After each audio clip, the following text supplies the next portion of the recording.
Thomas Aquinas. When was he born? You know, before he came out. I don't know. Sometime between the years 1224 and 1226. We don't know exactly when he was born, for some reason. He was a medieval Catholic philosopher. Why? He's renowned to this day for finding five 5 thumbs up. of what he considered not to be arguments, but what he considered proofs for God's Existence. This is how the story of how he did it.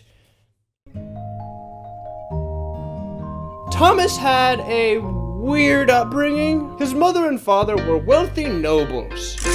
Their hope was that Thomas wouldn't grow up to make bad financial decisions and lose all their family's wealth and money on stupid crap. Have the chef prepare a bucket of your finest caviar and then give it a helicopter tour of the city. Idiot! Little did they know at the time that Thomas would go on to do nothing for his family's estate, but in a way that they didn't expect. What? Thomas's parents set Thomas off to school at the age of 5, where instead of becoming a little financial guru on YouTube like they hoped, I don't like you.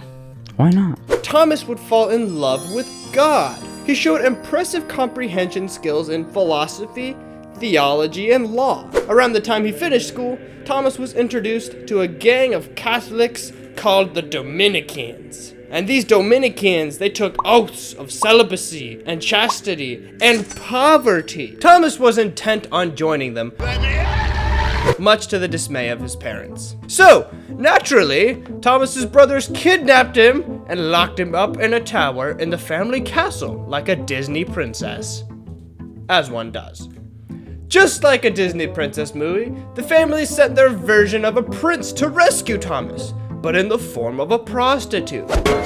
They hoped the prostitute would seduce Thomas so that he would break his vow of chastity. But Thomas, being the Giga Chad that he was, picked up a flaming stick from the fireplace and chased the prostitute around until she screamed so loudly that the guards, they let her out. Thomas burned the sign of the cross into the wooden door, dropped to his knees, and started praying. Ooh. Is that the best you can do?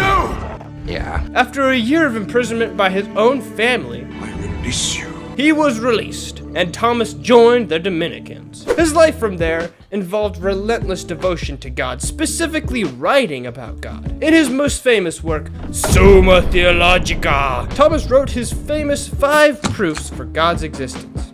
Before proving something exists, it needs to be defined. So before examining Thomas's 5 proofs, let's look at his definition for God. His definition is as follows: that which no greater thing can be conceived. Which means that God is whichever entity is the most powerful in existence. This of course matches with the biblical definition, that God's the Alpha and Omega. Here's an analogy to help you understand this definition. There's a saying my mom always would tell me when I'm being too overly competitive. You're an idiot.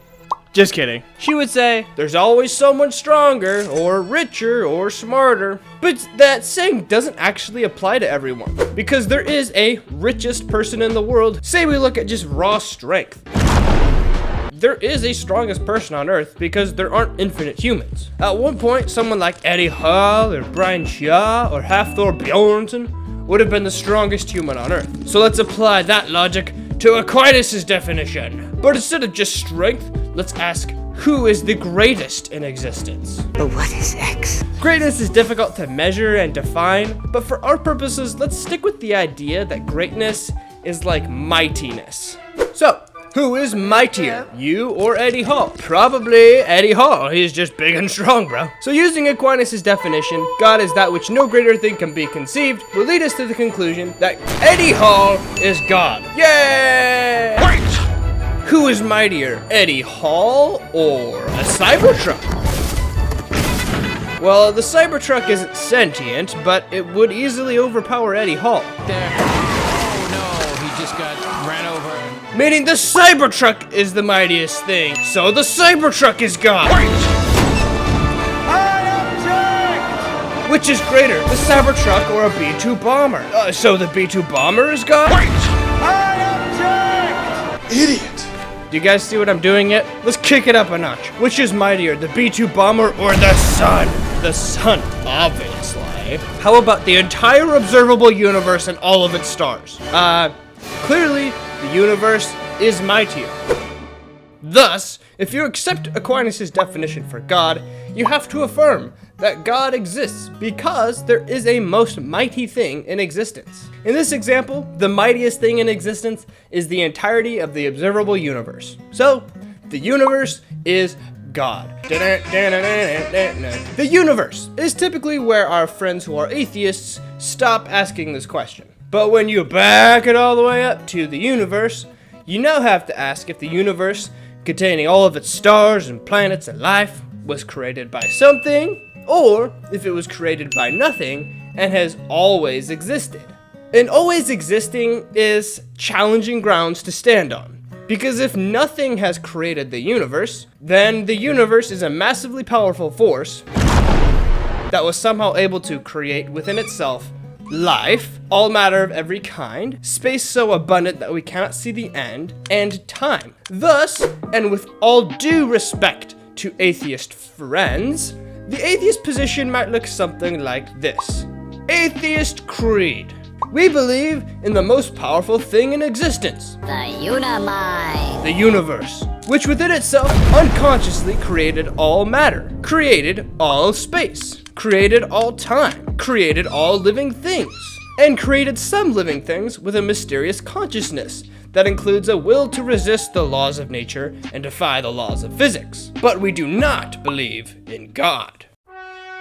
Alternatively, is the theory that the universe has not always existed, which means someone or something has to have created the universe. Hey, what's that up there? God is the creator of the universe. So to this point, the question is typically raised, but well then who created God? Aquinas' definition has a built-in response to this question. If God was created by someone else, then that someone else is greater than God, which means that that being is God. So a believer in God's existence, their position might look something more like this. We believe in one God Almighty, maker of heaven and earth and of all things visible and invisible, including all matter, all space, all time, all living things, and the mysterious consciousness of one living thing in particular, man. Notice how my atheist creed and believer in God creed are actually very similar, with the exception of believing in God. I do this to highlight, but not to disrespect, the difficulty of defending the atheist position. How simple practical philosophy forces them to acknowledge the existence of such a mighty entity, but to deny the existence of God. God has now been defined. So, how about those juicy 5 proofs? Took you long enough. First proof! 1. All bodies are either potentially in motion or actually in motion. 2. But nothing can be reduced from potentiality to actuality except by something in a state of actuality. 3. Nothing can be once in both actuality and potentiality in the same respect. 4. Therefore, nothing can be at once in both actuality and potentiality with respect to motion. 5. Therefore, nothing can move itself. It must be put into motion by something else. 6. If there were no first mover, moved by no other, there would be no motion. 7. But there is motion. 8. Therefore, there is a first mover, God. Note that a lot of Aquinas' proof have a lot to do with cause and effect, which should remind you of a famous scientist called Isaac Newton, who discovered the laws of gravity. For every action, there is an equal and opposite reaction. And Aquinas' proof has been punctuated more predominantly by modern science, which has discovered that even the very atoms that make up matter are constantly moving. Second proof. Yes! 1. Nothing is the efficient cause of itself. 2. If A is the efficient cause of B, then if A is absent, so is B. 3. Efficient causes are ordered from first cause, through intermediate causes to ultimate effect. 4. By points 2 and 3, if there is no first cause, there cannot be any ultimate effect. 5. But there are effects. 6. Therefore, there must be a first cause for all of them, God. Aquinas' second proof is also supported by both a young Earth interpretation and the Big Bang Theory. Because if the Big Bang is true, then the universe had a beginning and did not always exist, meaning it was created. Third proof, yes! 1. We find in nature things that are possible to be and not to be, contingent beings. 2. Everything is either necessary or contingent. 3. Assume that everything is contingent. 4. It is possible for contingent beings always to exist, for that which can not be at some time is not. 5. Therefore, by 3 and 4, at one time there was nothing. 6. That which does not exist begins to exist only through something already existing. 7. Therefore, by 5 and 6, there is nothing now. 8. But there is something now. 9. Therefore, 3 is false. Therefore, by 2, there is a necessary being, God. Fourth proof! 1. There is a gradation to be found in things. Some are better, hotter, colder, etc. than others. 2. Things are in X proportion to how closely they resemble that which is the most X. 3. Therefore, if there is nothing which is the most X, there can be nothing which is good. 4. It follows that if anything is good, there must be something that is most good. 5. Therefore, there must also be something which is to all beings the cause of their being, goodness, and every other perfection. And we call this God. Fifth proof! 1. We observe that natural bodies act towards ends. 2.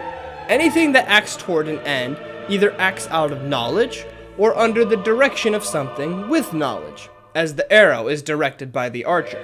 3. But many natural beings lack knowledge. Therefore, some intelligent being exists by whom all natural things are directed to their end, and this being we call God.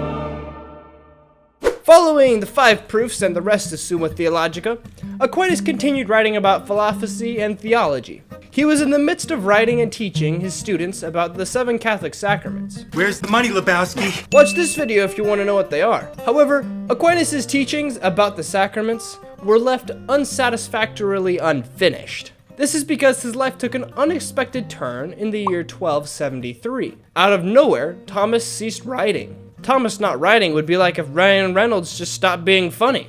Did I leave the stove on? When asked why he stopped writing, he claimed to have had a supernatural experience, but would tell no one specifically what he saw, saying only, "I can write no more. All I have written seems like straw, after the things which have been revealed to me." With that, the greatest Christian apologist and philosopher that ever lived laid down his pen, never to write again. In the subsequent spring of 1274, he was on his way to an ecumenical council when he got knocked in the head with a tree branch for no reason and died a few days later. Sorry. That's just funny to me.